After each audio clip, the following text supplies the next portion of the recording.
Also, I've got to talk about Thumbs up, Picard. what a badass Beverly Crusher was in that opening sequence. Yes. Now, I will say, we all knew that little boy was her kid.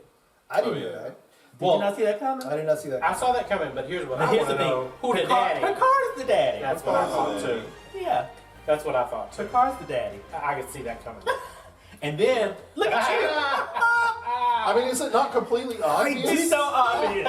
I didn't think Picard had it in him. It's so on the nose.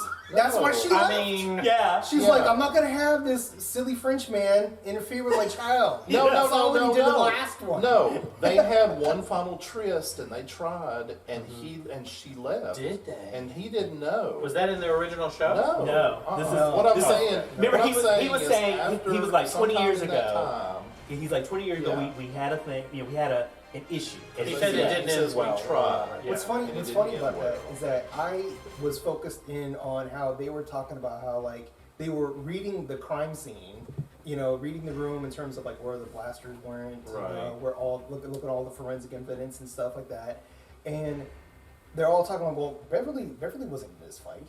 You know, this person right here, whoever did this, did it like right there on that person's head. Yeah. And all Beverly's not like that. And Well, I'm like, but he did say she would have only done that defensively. Right. Right. when she clearly was the Rambo in the room. When Right. she was like Princess And what's her face was And she does have it in her because we saw her pull off some amazing things during TNG. Right. So Well, I've got to say, I laughed out loud when they were getting their weapons ready in that elevator or wherever they were, and they made the Oh, they were references. in the ship. Yeah. Yeah, and they made the references to being old, Mhm. and they said something about my back and then my knees. My No, he knees. said, he said, I was like- he said the adrenaline. Yeah, right. And he's like, oh, yeah, my knees are hurt. As long as we don't have to move or shoot, we'll be fine. That's it. I was like, oh my god. yeah, and I was like, that is us. That is so Did beautiful. y'all watch the so what do they call it afterwards? I don't watch any of those. Yeah. You know, okay, so I did for the very first time the what do they call it? The Ready Room. That's what they called it. So yeah, so it's Wesley Crusher. I mean, it's Will Wheaton. Yes. You know, and so there were some interviews with like Jonathan Frakes, and then he had Gates McFadden and Patrick Stewart together and was interviewing them a little bit, and then he had like the showrunner on, and he was interviewing him a bit.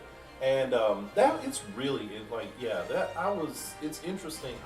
I'm feeling really good about this season because the showrunner had a lot of interesting things to say, and he said and he seems to kind of be kind of in tune with everybody else as far as where this should go. Sure. Will Wheaton even said, I feel like Star Trek is in good hands. I mean, maybe it's obviously the Ready Room and it's a Star Trek thing. Right, he's got to say that. But I mean, I feel like, that he was probably being genuine at that point. But, the guy was saying that he felt like, he was like, what would another, like if we had one last hurrah with the Next Generation cast, what would that look like, And so it seems like that's kind of what they're going for. So, plus I also like the And, fact that they're still retaining 7 of 9 and what's her girlfriend's name? Rafi. Rafi. Yeah, Yeah.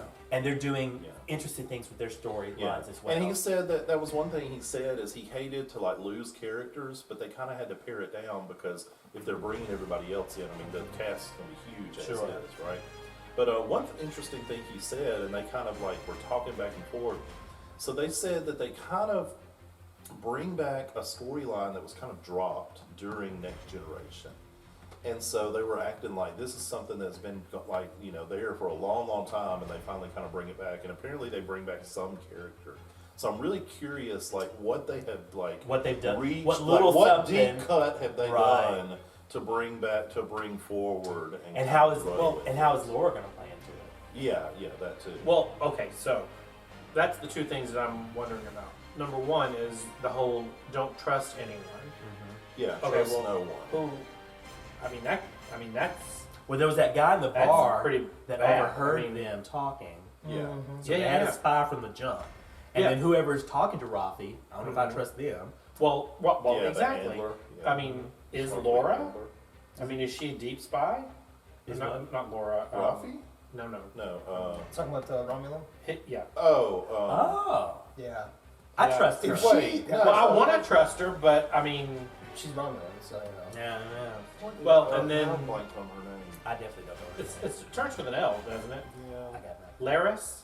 Laris. Yeah. Yeah, I think it is Yeah. Laris. And then who do you think did the whole teleportation of the academy and then dropped it on itself? I mean, who did that? That was a pretty cool Oh, thing. Some yeah. unknown I evil. don't know. Somebody out there has. You know. But good on her for figuring out the Red Lady. She was a better detective than Batman in that last Batman movie.